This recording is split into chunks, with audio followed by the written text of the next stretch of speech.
Worried about increasing interest rates? Lock in a low rate on your next auto or personal loan. Find out more at pathwayscu.com. Pathways Financial Credit Union, your true financial partner. Member NCUA, Equal Housing Lender. This podcast is brought to you by Udemy, a leading destination for learning and teaching online. Need to learn professional skills for your career? Join millions of people learning the latest skills in business and tech on Udemy. Udemy has helped learners around the world launch new careers, advance in their current field, and earn money on the side. Visit udemy.com and find the course for you.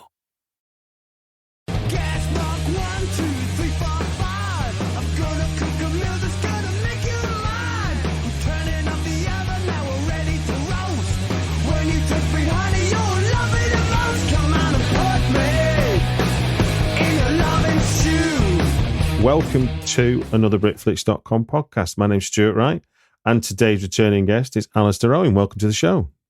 Thank you very much, Stuart. Lovely to be back. And we're talking middle of November here, and a month ago you were on my friend's podcast, Writers on Film, with John Bleasdale. That's right. That was great. That was a very long conversation. We sort of focused on Bruce Robinson because obviously Smoking in Bed, of the 4 books I've done so far, is the best known one. But we were able to arrange around my second book, Story and Character, which is another anthology of interviews with British screenwriters, the interview book with Christopher Hampton, playwright and screenwriter, The Art of Screen Adaptation, of course, and the interview book that I'm working on now for Penguin, which is interviews with the novelist and screenwriter and playwright William Boyd, which I've just literally this past couple of weeks finished a first draft of, and I'm just working on a quick polish before sending it to Will, hopefully later this month. So that's exciting, and that comes out a year this month. Wow! So Christmas 2023. Absolutely, and that book has been in my life a long time. I first pitched it to Will.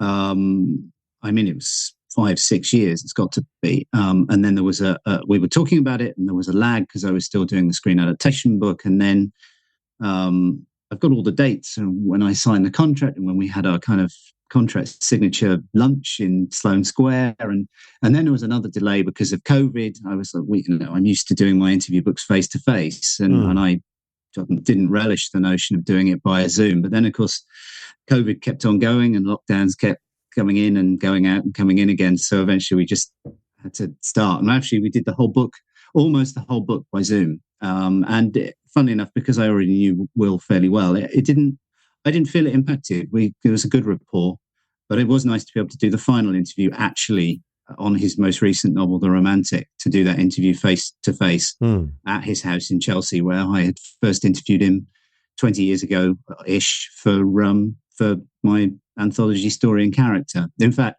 bizarrely, the manuscript for his latest novel, The Romantic, landed in my email inbox, exactly 21 years to the day since I had first interviewed him for Story and Character, which was a very strange coincidence. I mean, having known someone that long and then writing a book about them, and with them, should I say, what were some of the surprises for you? Because you can perceive someone and having certain things, but obviously there has to be revelations, or else there is maybe no point. But so what were you able to glean about William that you didn't know going into the book? That's a really good question. I think it's probably just detail, because when I interviewed him previously for Story and Character, we were just focusing on his screenwriting career, and it was right. One of 12 chapters in the book. So it was about 15, 20 pages maybe. And we focused on everything he'd done screen-wise up to that point, which was 2002, 2003. Obviously, this book is about all of his work to date. So that's 17 novels, 4 or 5 short story collections, TV films, TV series rather, feature films. So it was the amount of detail, really. I think I'm right in saying that it's the only interview book with a best-selling British novelist. I can't think of another one.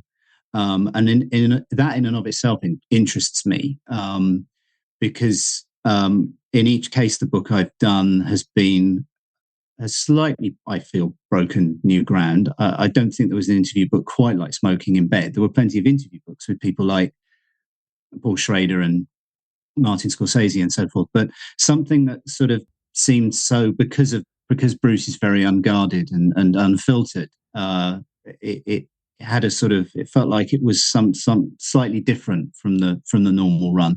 No one had done a book of interviews with British screenwriters before, an anthology, before I did it.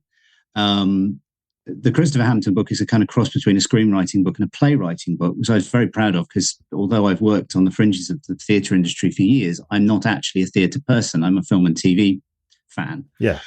So I was really thrilled that I managed to kind of corral my material and ask questions of this ferociously intellectual man that, he wasn't looking at me like I was an idiot.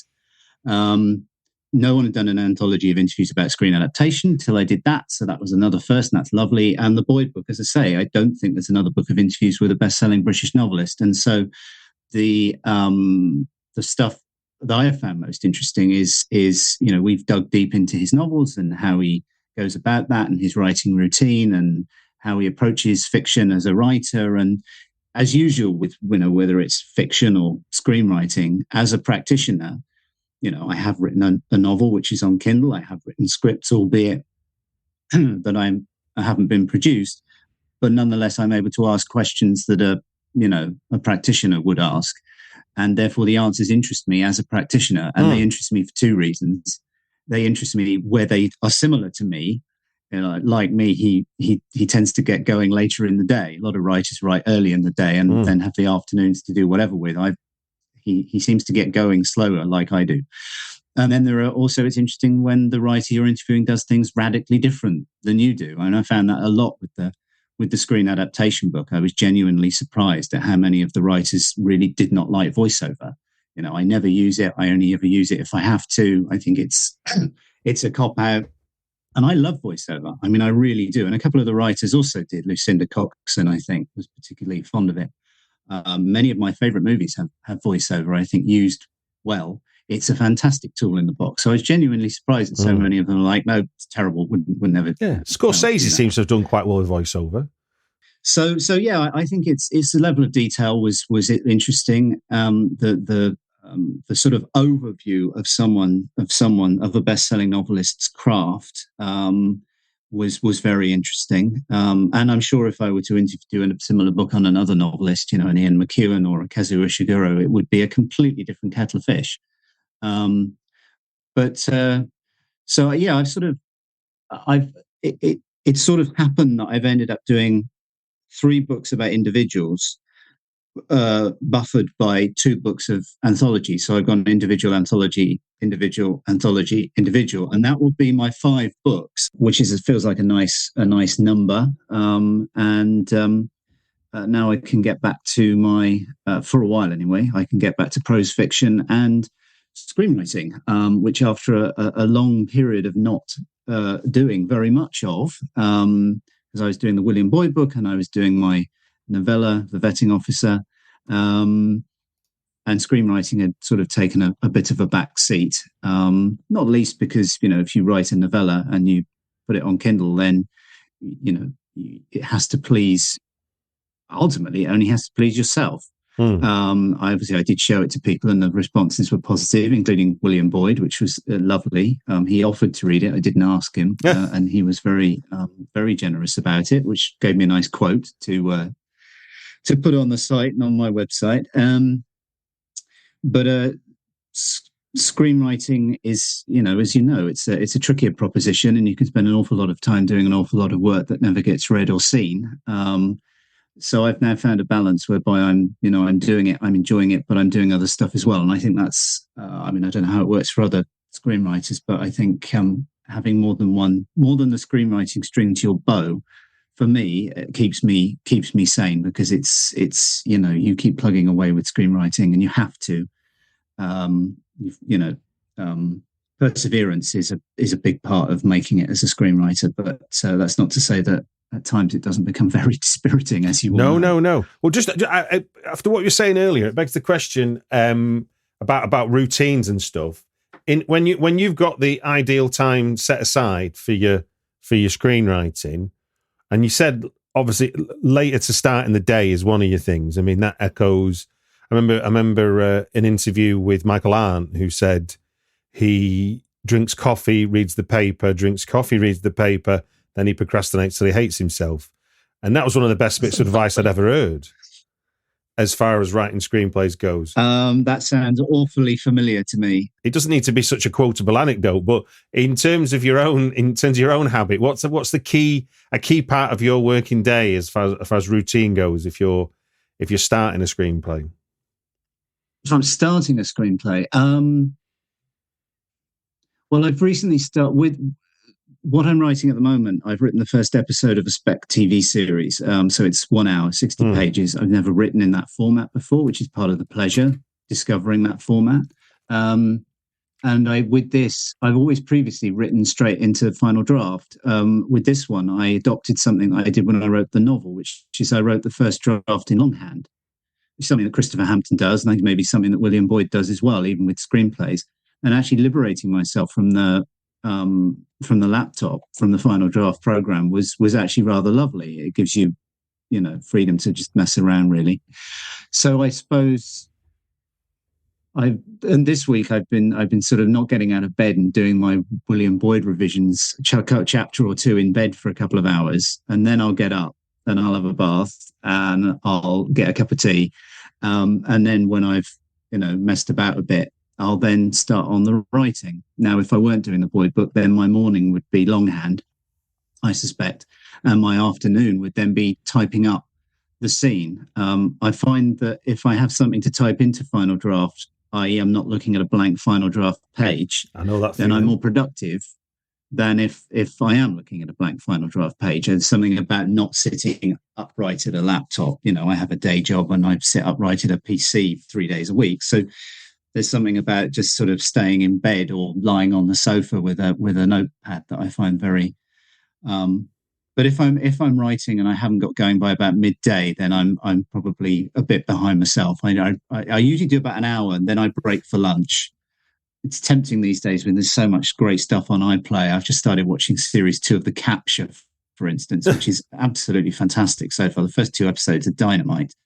So that's a terrible temptation as well. But I think to myself, if I can do an hour before 1 and then I can have an hour and I can get back to it at 2 and do another sort of 2 or 3, but often it spills into the evening. And if I'm on it, then that's fine. You really feel like you've done something.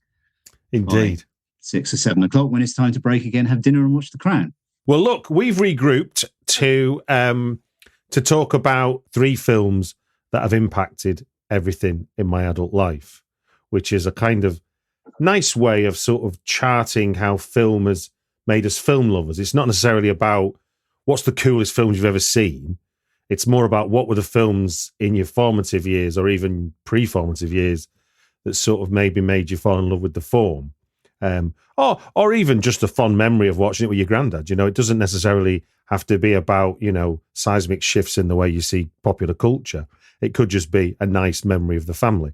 And I think that's where, sort of music and film have that lovely ability of almost instantly becoming our personal biography, because you can kind of chart, for better or for worse, where songs fit in with your life. It doesn't mean that your life is chronological with when those films and music were released, just that when you discover them, and then they can feel like chapters in your life, because there was before you knew them, and there's the after you knew them, and they're always if they have an impact, they're slightly different. Absolutely. Now we're going to do your 3. It follows my normal format of a 5-minute limit, so we will be working to an alarm.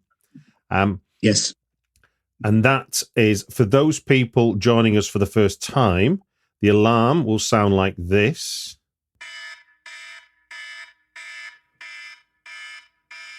Okay. Does that all seem clear to you, Alistair? Yes, absolutely. Right then, without further ado, let's start with your first 5 minutes on Dead Poets Society. Where does that fit into having impact on your life? Well, Dead Poets Society, I mean, that's kind of where everything starts for me. I was already a movie watcher, thanks to my dad, who would show me Ealing comedies and British war movies on a Sunday afternoon. And I suppose I was already familiar probably with the bigger pan and scan epics like Lawrence of Arabia. cut and pan and scan, which is this is in the pre-widescreen video days.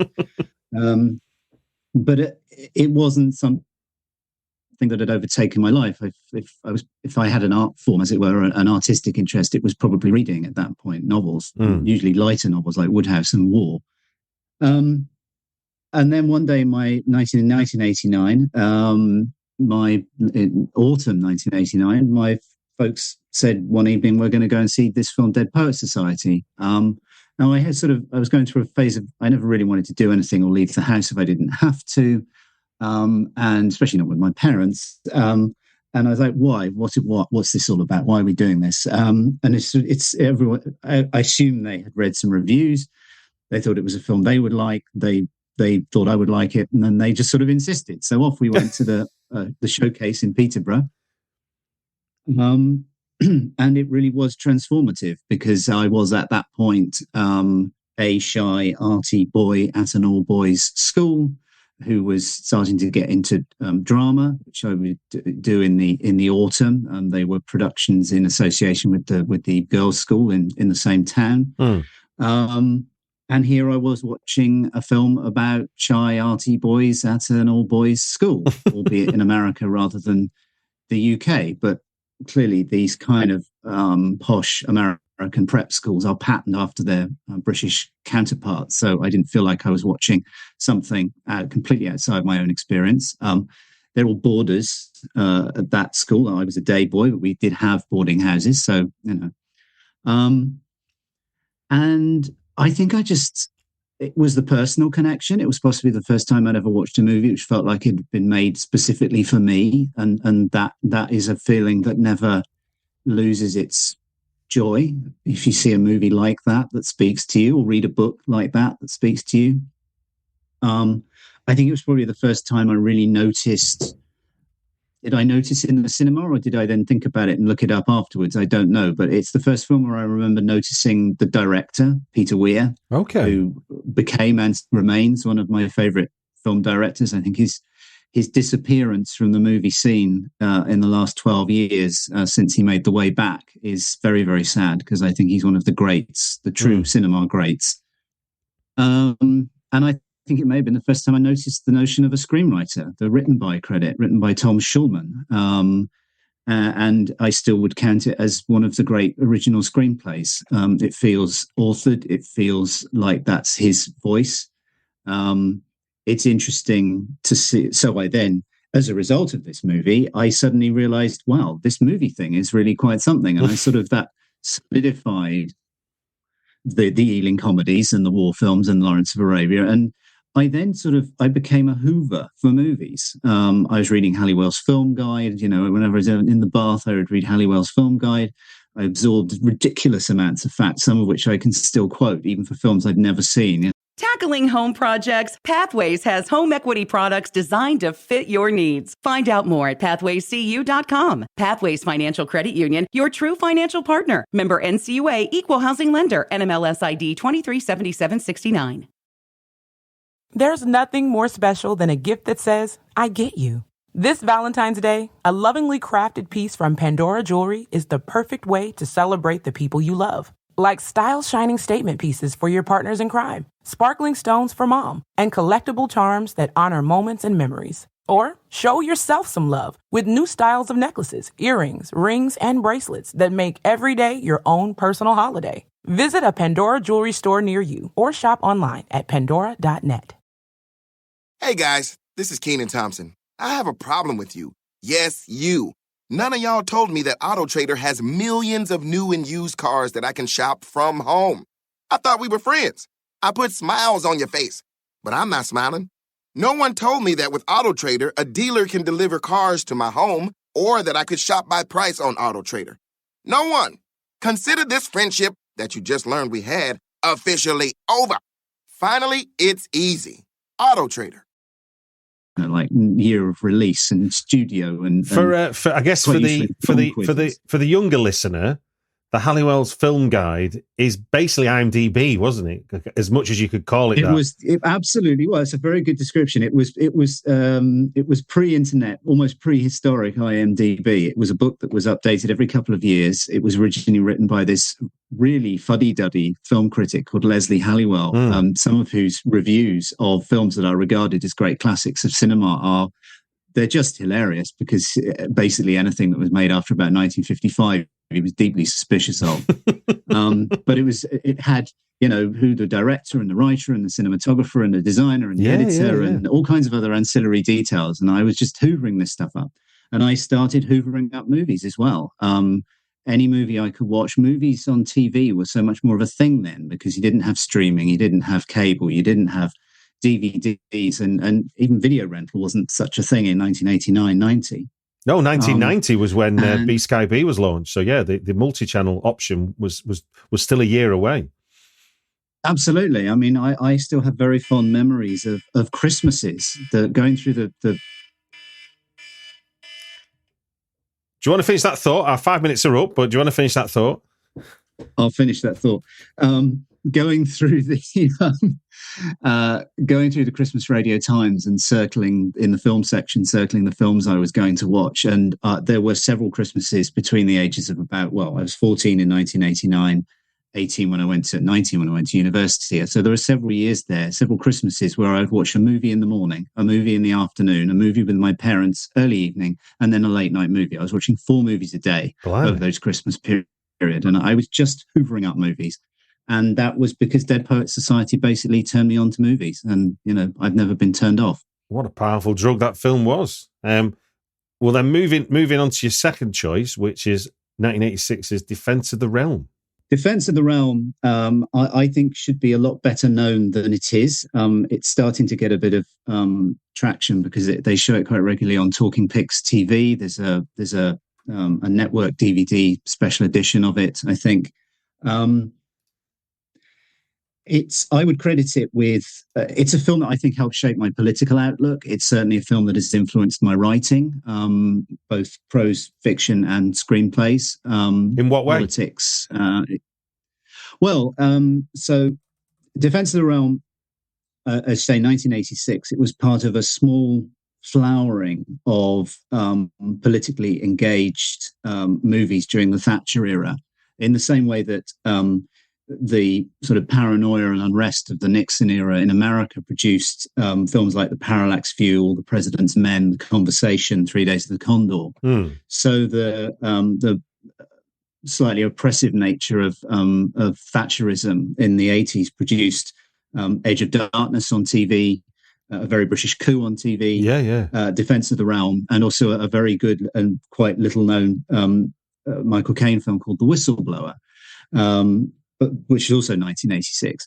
And Defense of the Realm, apart from anything else, it is a brilliantly written and directed film. It's written by Martin Stellman, directed by David Drury, both clearly influenced by William Goldman and Alan Pakula's work on particularly All the President's Men.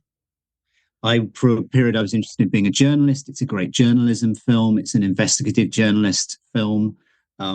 Gabriel Byrne, one of his first big roles, who I've always been a huge fan of, leading a fantastic British cast, investigating government malfeasance and falling foul of the security services. And when I wrote my novella, The Vetting Officer, which is set in the intelligence world, although I had literary antecedents behind that, John le Carré on the one hand, Julian Barnes' Sense of an Ending on the other, I also had this small group of what I would call British political thrillers of the mid-80s in my head, this sense of paranoia, fighting against the state, lone man trying to do the right thing. They're all out to get you. The state are out for themselves, not to help you.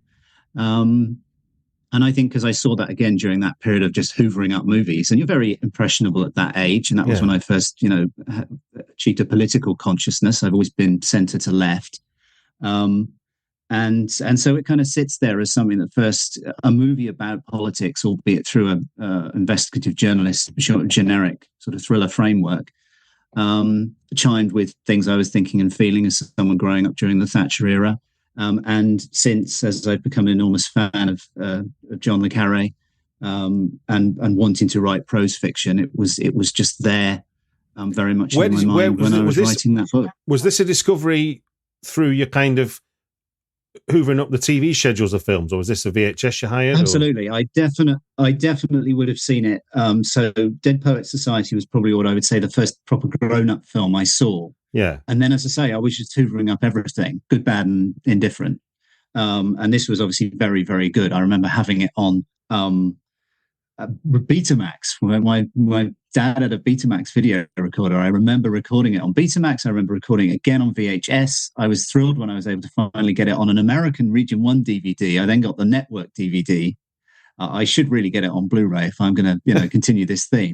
But no, I definitely saw it in that period where I was just watching everything. And it is a very stylish British thriller, and it should be regarded as a classic. It is brilliantly made. It is utterly engaging.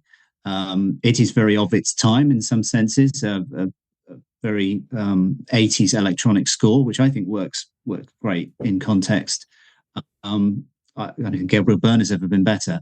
So it's nice to see that it's getting shown now, thanks to Talking Pix TV, and I hope that people discover it and discover what a fantastic movie it is, because there was a period during the Blair years when it started to feel a bit like a period piece. And bizarrely and possibly sadly, now we're looking at a much more oppressive police presence in this country, and an more oppressive government. Suddenly Defence of the Realm is not feeling like a period piece anymore. Suddenly Defence of the Realm, with its story of journalists being harassed for doing their job and press barons colluding with the government, feels pretty much bang up to date, actually. Yeah. We literally last week, the LBC journalist reporting on the Stop the Oil getting arrested and put in the cell. Exactly. Right. Your final selection, interestingly, was talked about when the actor and director Dominic Brunt did 5 films that impacted on his life. This was his final choice. But obviously you're coming at this film from a different point of view. I know his was very much like when he saw this, he realised Anthony Hopkins could play Hannibal Lecter and could play this deferent butler. And the idea, he goes, oh, that's acting then. It kind of, the penny dropped for him what acting was through this film. But for you, The Remains of the Day, what was it for you? How did you discover this film? Well, I would have seen this at the cinema in 1993. Mm-hmm. I remember, I think, seeing it twice. I did go to see it again when I think I may have seen it near my parents' place in Peterborough, and then I may have seen it again when I was at university in Bristol. Yeah. It made a very big impact on me straight away. I read the novel after seeing the film. Movies had completely taken over from novels for me. I just stopped reading, much to my mum's chagrin. She was an English teacher. And I started reading novels again at university, and often novels that films had been based on. And I loved the Ishiguro novel. I do then, I do now. And I actually wrote my university dissertation for my BA, which was in drama, it was rather pretentiously called Issues of Adaptation in the Remains of the Day. And it was a pretty close study of the changes that have been made in order to bring Ishiguro's novel to the screen. So it sort of brought together the literary side of my life, which had been a bit dormant, and the film side that I was very passionate about. But also I think it solidified for me that there's a particular kind of British film that speaks to me particularly deeply. Probably period, possibly highly likely to be a literary adaptation. I connect with British cinema much more strongly than any other kind of cinema. I watch plenty of American stuff. I've never been great at world cinema. I like French cinema. I admire the fact they've retained a thriving indigenous film industry. And I wish we had something that was quite as thriving to match it. But so I suppose I'd always been into those kind of period movies. A Month in the Country, the J.L. Carr adaptation with Colin Firth and Kenneth Branagh, was one of my favourite movies, which I first saw on video. More recently, Sense of an Ending from Julian Barnes' novel, right up through to The Dig, which premiered on Netflix. I love those kind of period pieces about often buttoned up, middle-aged English men at crisis point in their lives. And The Remains of the Day is that kind of the quintessential version of that. And indeed, you can track that right through to Living with Bill Nye, which I saw on Friday, which, of course, is adapted by Kazuo Ishiguro from the Kurosawa film Akiru. And it's like a lost British film from the 1950s. Is it really? A very European and international feel. I mean, it's a masterpiece. It's an absolute masterpiece, and I don't say that very often. As is, I believe, The Remains of the Day. I think The Remains of the Day is a shining example of how you can take a book, be true to the spirit of it, and yet have to make adaptation choices, which will produce a film that honors the book, but stands up as its own unique work of art. There are big differences between the novel of Remains of the Day and the film, which you might not necessarily pick up on if you either A, hadn't read the book and watched the film in tandem, or B, written a dissertation on it, or C, were written a book of interviews about screen adaptation. And actually, I remember clearly the moment when I decided I was going to say yes to do the book of interviews on screen adaptation. I was sitting in the garden of one of the locations, Durham Hall, which is on the sort of intersection of the M4 and the M5 in the southwest. And I was sitting there thinking, am I going to do this book? And I was sitting there in one of the locations they'd used to shoot Remains of the Day. And I thought, yeah, I'm going to do this book. I wrote my dissertation on it, for goodness sake. Based on that level of study you've done in it, and also having done a book about adaptation, what particular decision did they take between the book and the film that was particularly sort of brilliant for the form, as it were? I'll try and do this very succinctly. There's two things. One is they, other than occasional letters being exchanged between Mr. Stevens and Miss Kenton, they have taken the first person narration out completely. Okay. Now, given that Mr. Stevens is a very kind of buttoned up character, that means that what you glean about him, you have to glean from the performances and the dialogue. You're not getting privileged access to his head. And that makes an enormous difference. The other thing, which is subtler, and you wouldn't know unless you'd read the book, is there is a subplot in the book, which is to do with Mr. Stevens feeling that he is letting his new American employer down.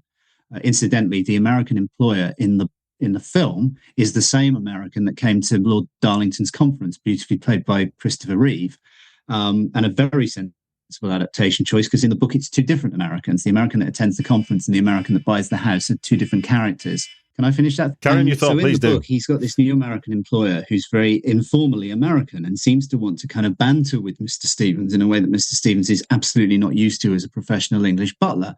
And he's no good at it. He just can't do it. And he feels that as a professional failing and also a personal failing to some degree. And he returns to this as he encounters people and is awkward with people at various points on his journey. He comes back to this, this bantering. It seems to be something that's kind of very important in terms of people getting on with each other.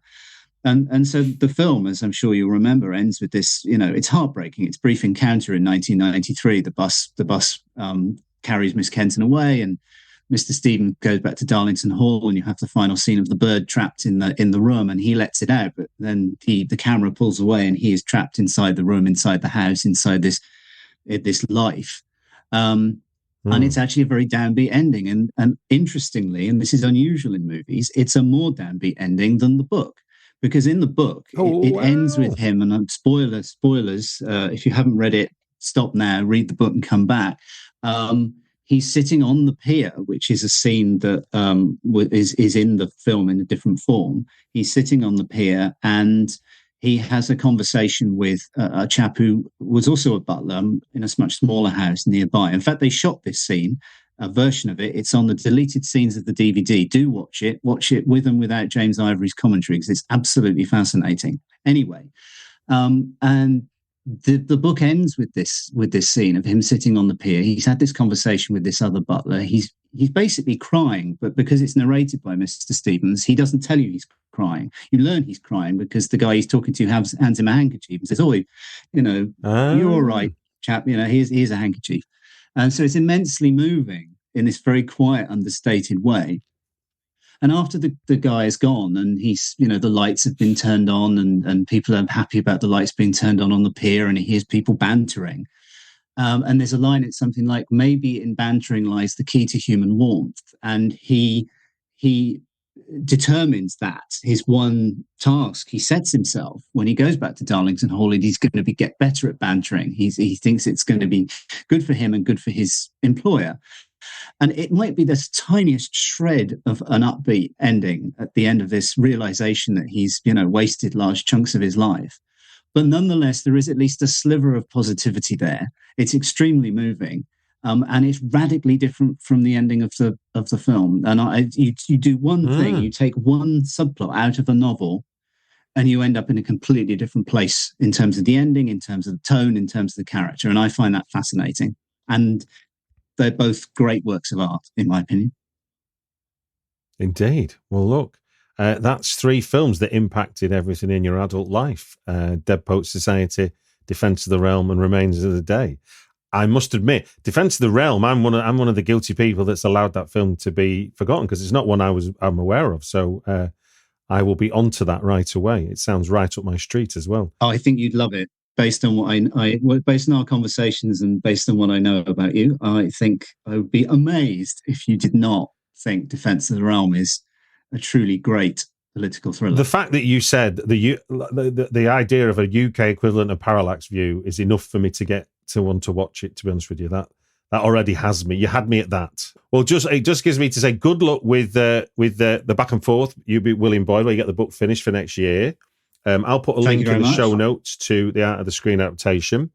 And that would be great. Thank you. And it just said to me to say thank you very much for joining us on the Britflicks podcast. Thank you very much, Stuart. A pleasure once again.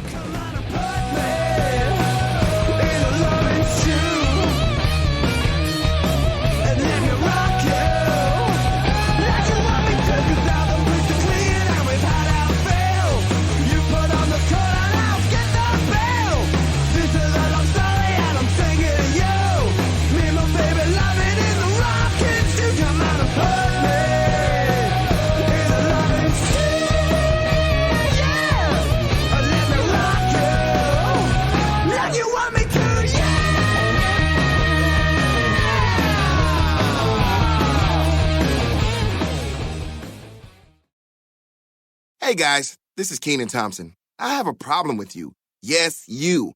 None of y'all told me that AutoTrader has millions of new and used cars that I can shop from home. I thought we were friends. I put smiles on your face, but I'm not smiling. No one told me that with AutoTrader, a dealer can deliver cars to my home, or that I could shop by price on AutoTrader. No one. Consider this friendship that you just learned we had officially over. Finally, it's easy. AutoTrader.